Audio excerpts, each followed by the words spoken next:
kidnapper in Taraba. Military officers attack convoy, kill 3 officers and civilians, and then the kidnapper escape.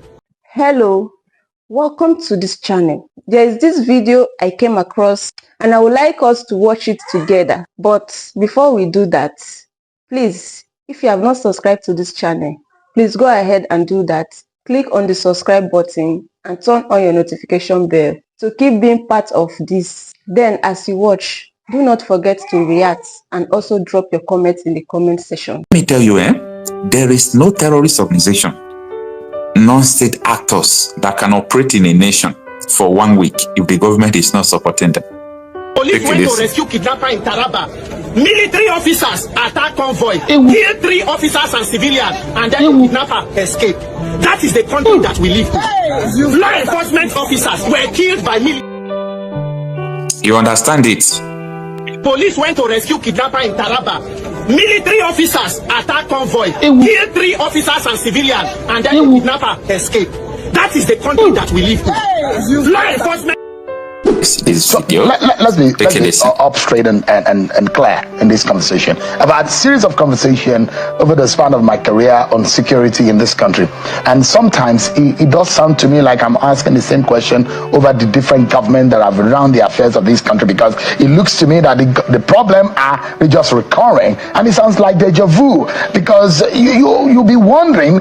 I discussed this about 16 years ago, 14 years ago, 13 years, 10 years ago, and they keep repeating themselves. But let's be straight with Nigerians tonight. Where are these people being for? Where is the funding of these guys coming from? Are these politically funded? Because people being killed, and where are these weapons? They say some of them are headers. They say some of them are this and that. Where do they have the capacity to buy this weaponry? And they are inflicting pain on innocent Nigerians every day. Can we just be straight with Nigerians? Let's know where the problems are. Who are those funding these terrorists? You see, Sean, as so this is a very important discussion, and it is a sensitive one. So I would like us to pay a very, good attention to this. Now, in this video, as you can see in the topic, 11 years today, APC, All Progressive Congress, the party, imported the people we call the bandits today, okay? The terrorists who are terrorizing everywhere. So today is an anniversary, started today. Because in 2014, on Thursday, it's not Thursday, right? But 28th day of August 2014, that was when the importation of these terrorists, these people they call bandits, started in 2014. It enters even January 2015. The purpose of the importation is for election. And the reason why I am taking this issue very, serious is because I do not see anyone talking about it in Nigeria. Does it mean that these people were able to shut the mouths of over 200 million up? And I'm going to tell you the danger of this, terrorist that was imported into Nigeria. Every now and then, people used to hear it. It sounds like a movie. It sounds like a play. No, these people are not serious. How can you say people imported terrorists into Nigeria? It doesn't sound well to people. And that is why I really want us to deliberate about this matter. Okay? Now, every now and then, we used to hear about bandits. We used to hear about these people terrorizing from across the country. Okay?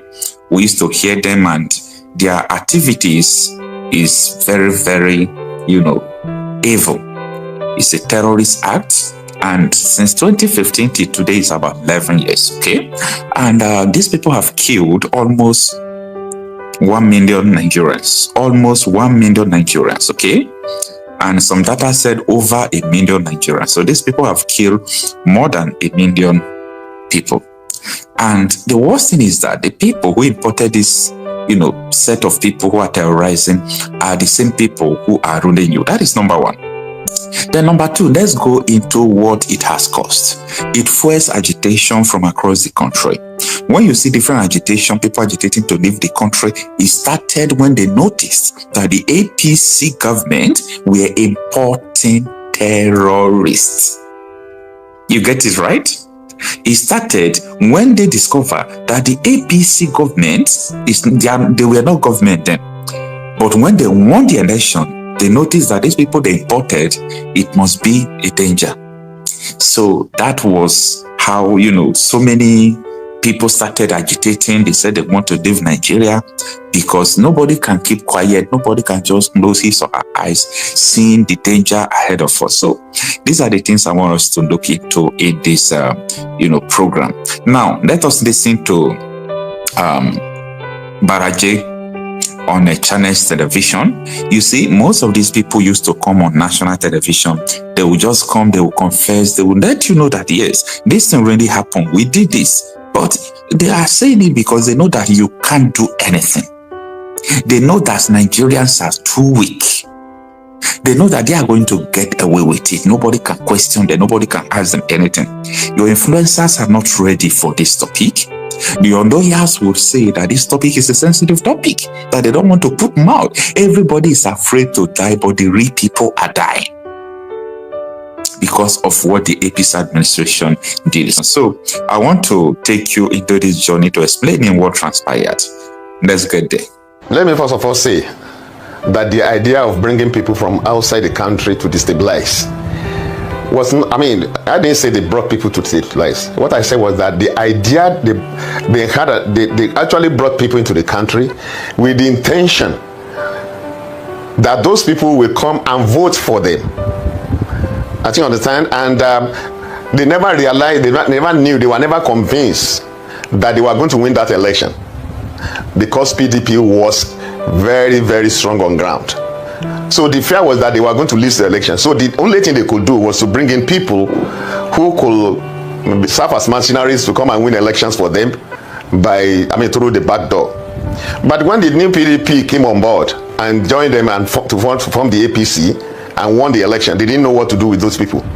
And in the process, those people became uncontrollable. Many people have spoken about that. You've mentioned a name now, although I hate to mention names. You've mentioned a name now. You've mentioned the El-Rufai. He talked about them. Let me first of all say that the idea of bringing people from outside the country to destabilize wasn't. All right. Please, Mr. Evans, I'm trying to bring you to stage, but I couldn't. I don't know what happened. So I think it would be better for you to leave the stage and come back again so that I can add you to the stage. Peace man, you are welcome. All right, you hear Baraje, what he said, that the idea of bringing people to destabilize, that they never meant to use all these bandits to destabilize Nigeria. That what they meant from the beginning was that let us bring them to win election, let us bring them to remove Goodluck Jonathan. That was the essence, the primary purpose why they brought these people into the country. You can hear him saying that, right? That when the likes of Bukola Sariki, the Nomendaye, Atiku Abubakar, when these people now joined the All Progressive Congress, they abandoned, in the, let me use the word, in the eve of election, when the election was so close, they abandoned Goodluck Jonathan. So they now entered APC. So this man is saying that they don't know what to do with these terrorists again.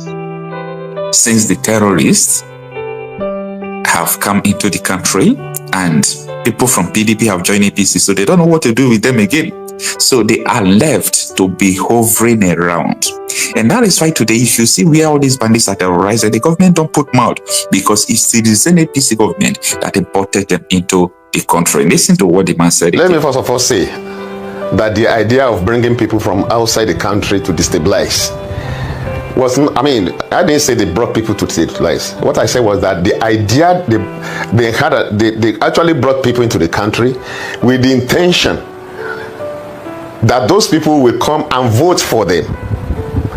I think you understand? And they never realized, they never knew, they were never convinced that they were going to win that election because PDP was very, very strong on ground.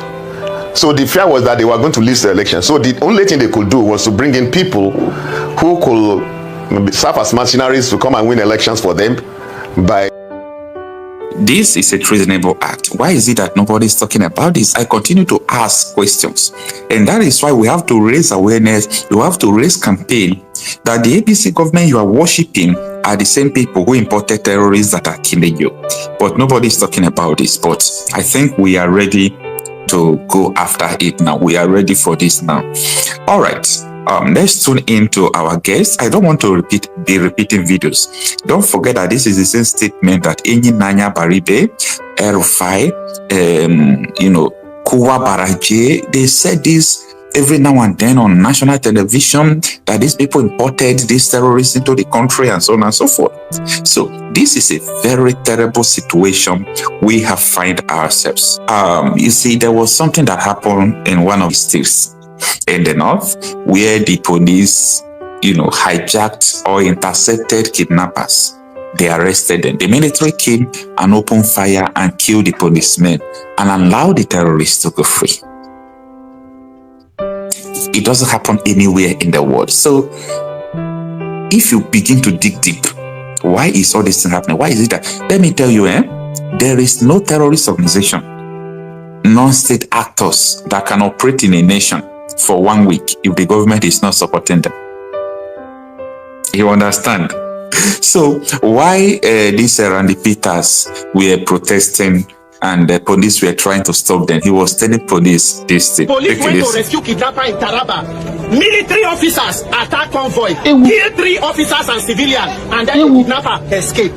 That is the country that we live in. Law enforcement officers were killed by military. You understand it? Police went to rescue kidnapper in Taraba. Military officers attack convoy, kill 3 officers and civilians, and then the kidnapper escaped. That is the country that we live in. Law enforcement. Thank you for watching this video. Please leave your contribution in the comment section and also do well to subscribe. I'll see you in my next video.